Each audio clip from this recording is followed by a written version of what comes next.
Despite being a final year student in the Department of Theoretical Linguistics at the University of Boya at the time, I was in Bamenda and an onlooker on that day, what is now referred to as Mancho BBC's Coffin Revolution.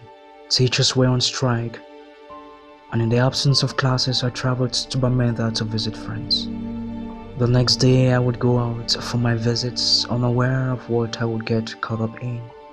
Mancho BBC, a popular community figure, had rallied some youths to the Bamenda City Council to address the government delegate at the time, Mr. Ndomo, and protest the poor state of roads, exorbitant market rents, and other evidence of bad governance. That same day, the regional wing of the ruling party, CPDM, was holding a rally along Bamenda's Commercial Avenue, and Mancho's followers soon decided to disrupt the rally, knowing that those who had the power to change the state of things, like Mr. Ndomo, would be in attendance. But the rally and the approach of the young men bent on disrupting the event had caused traffic and garnered the attention of people in surrounding buildings, business owners, hawkers, all those who, like myself, were on the way elsewhere. All onlookers stood on the pavements and tar islands, trying to capture every moment as the mob approached, and military officers dispatched to guard the ruling party members. The atmosphere was tense, but up until then it had been clear who was a threat to whom, and I felt safe as an onlooker on the pavement watching history happen. But things soon changed for the worst when the military decided to use water cannons to push back the angry mob and prevent them from accessing the rally site. Some individuals in the surrounding crowd started shooting stones and other objects towards the cannon. In the space of seconds, what was clearly a confrontation between a group led by Mancho BBC and those protecting the CPDM rally became chaos. The police attacked the crowd indiscriminately with tear gas grenades. They ignored the cries of business owners who had been watching from their property and used their batons on whoever was not dressed as they were or dressed for the rally. Seeing that it was no longer clear who was an enemy and the police were certainly no one's friend, I tried to leave, but I failed. I was picked up by two gendarmes who ignored my cries of being an innocent onlooker. I was transported to the Legion in Bamenda with mix of other men, most of us onlookers who had been dragged to the police truck without even a question as to our identities. At the Legion, the colonel in charge of the unit instructed that we should be beaten without charge, and 6 men pounced on us mercilessly. It is after the beating that we were forced to give our statements, punished first and questions asked later. In my statement, I made it clear that I was not with the mob and had only been an onlooker trying to follow the events, but I was told that statement would not be accepted. I was forced to recount that I was sent by Mancho BBC to disrupt the event. That was the only thing the officers would put into writing, and with that, I was locked up in a cell with many others who had been arrested. The cell was so congested, and I was so frail from the beatings we had received that I was directed to lie on the lap of a larger man who had been arrested with me. The following morning, an order came instructing that we should be flown to Yaoundé for proper investigation. We were then transported to the Bafut airport, where some received more beatings. My frail look saved me from being beaten this time. I had never thought my first flight experience would be in a military plane as the victim of an arbitrary arrest with my hands tied to my back. But that was how we were transported to Yaoundé. Surprisingly, we were treated better by the colonel that received us in Yaoundé. He instructed that none of us should be exposed to any torture for whatever reason, and we were transferred to Seed, where we were given medical attention and fresh investigations opened. I will never forget the words of the lieutenant colonel who was assigned to take my statement anew. He said, "I am not a prophet or a native doctor to see through you, but the truth shall set you free. And if you speak the truth, God will see you out of here in no time. I recounted my story as it happened that fateful day in Bamenda, and he asked me to go back to myself. Weeks passed, Christmas, New Year's, they passed. I fell ill and was taken to the military hospital camp, Yaya, to be treated for malaria. But on the 9th of January 2017, at about 11 p.m., while I was still receiving treatment at the military premise, an officer walked in, called my name and told me, "You are free and we are taking you home." My wonderful cries story is a story of unforeseen circumstance, both in arrest and release. Hi, my name is Faith Fidel, and today I will be telling you my story. In 2018, my sister left the house to empty the trash into the garbage truck. On her way back, she was taken by some military men with other girls. During the hours of her custody with the military, my mother railed the community, made so much noise about the kidnapping that it attracted the attention of the military. After about 9 hours, we found my sister on a very lonely street, still breathless, and she was scared to speak. The other girl she was with had been killed. That day, the military stormed into our compound and they were searching for my mom everywhere.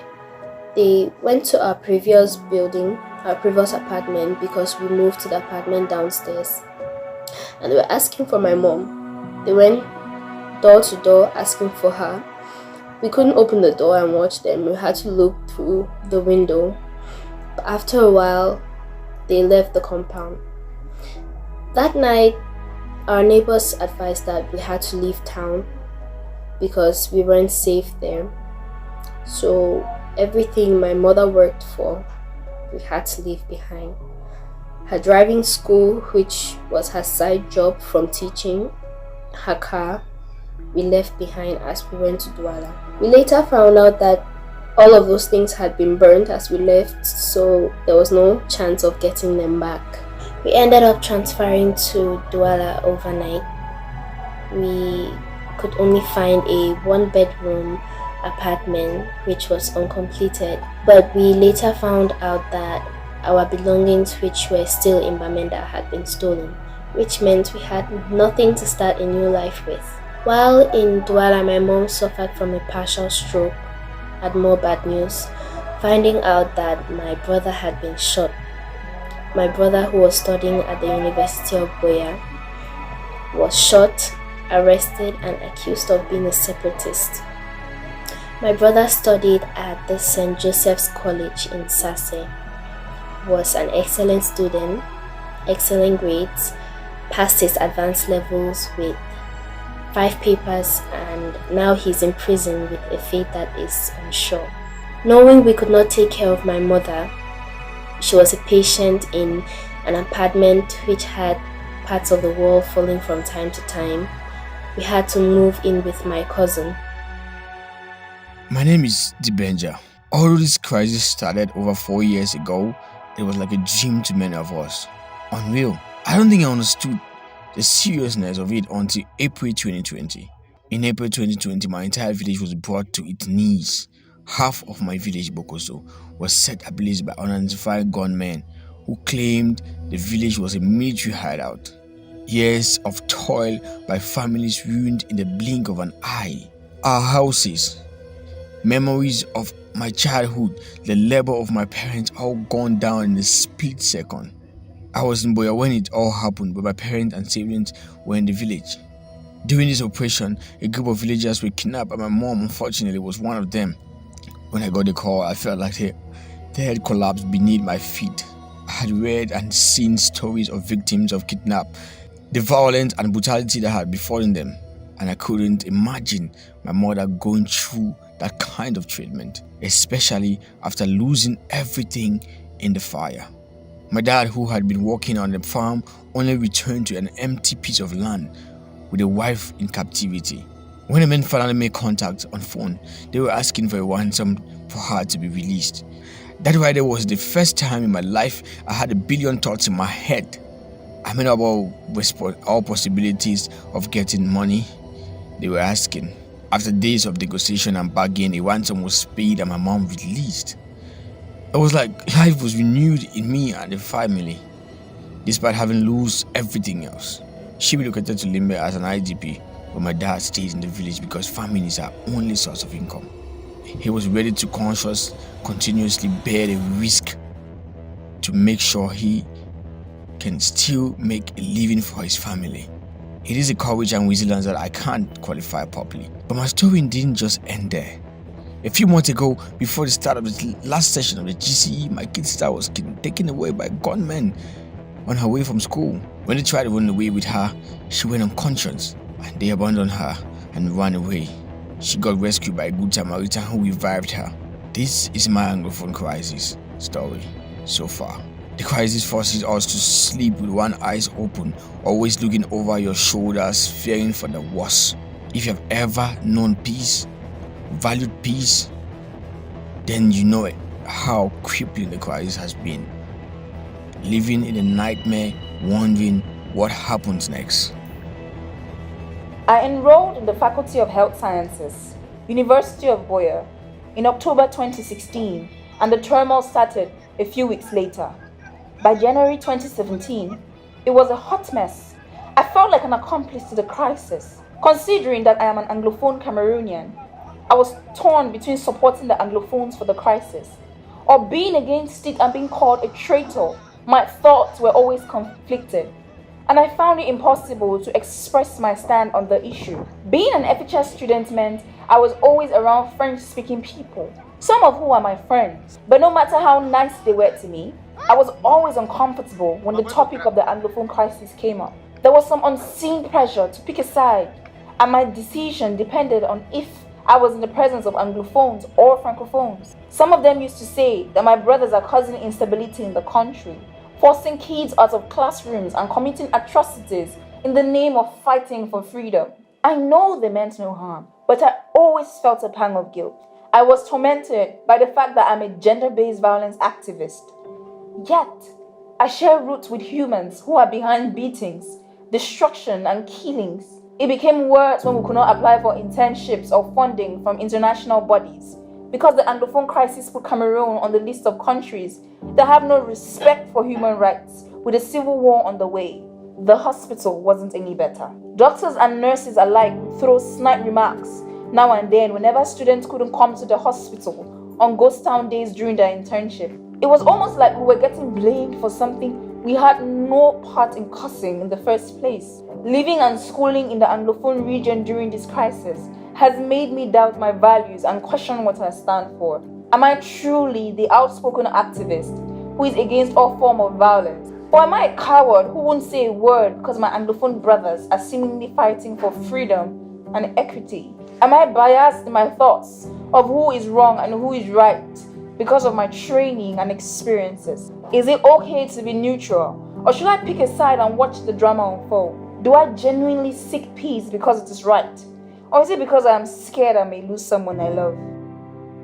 My Anglophone crisis story. It is not mine to tell, but I tell it anyway because the protagonist is dead.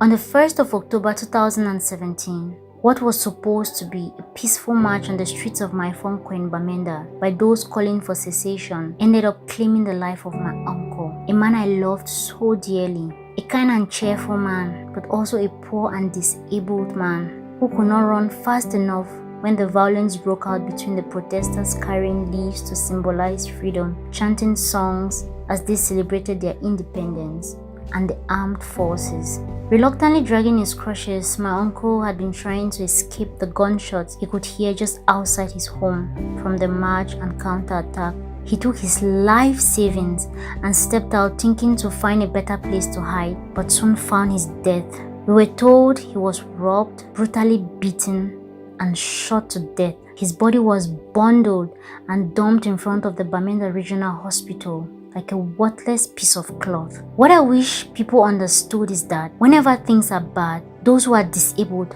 have it harder. Perhaps if more people understood this, able people will not start what would affect those who never had a say in it. People like my uncle.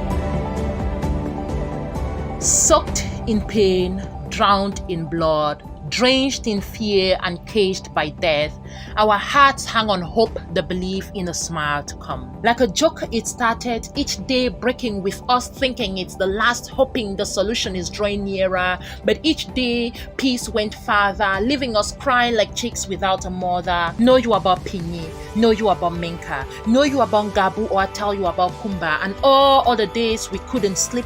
The scary stories kept coming in, telling there's no hiding place, for life hangs loosely like a pendulum.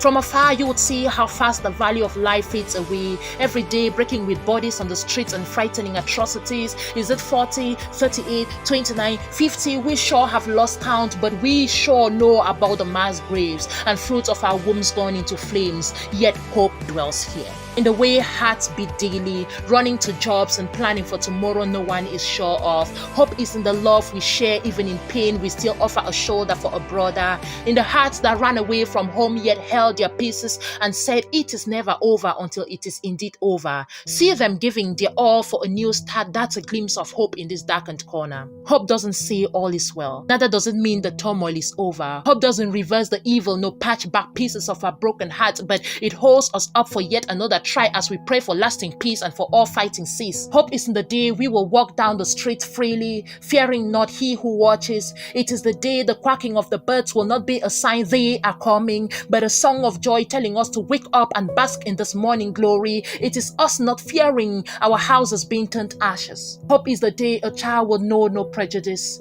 Neither will the little one run to tell about the next corpse, know how good or bad the fight has gone was, for there will be no place again for them to see these things. Hope is life, a reason to hold on a little more, believing that our blood wasn't shed for nothing, no, our tears just lost love. Hope is believing that the one who died was the last and that our cry will be heard this time. Hope is me, you, standing for the truth, me, you, speaking up even though we might be the next. Hope is me, you, taking this path of righteousness though we may not wake to see. Today I draw the tears that slid off of cheeks and I drained into a dry well of our attention.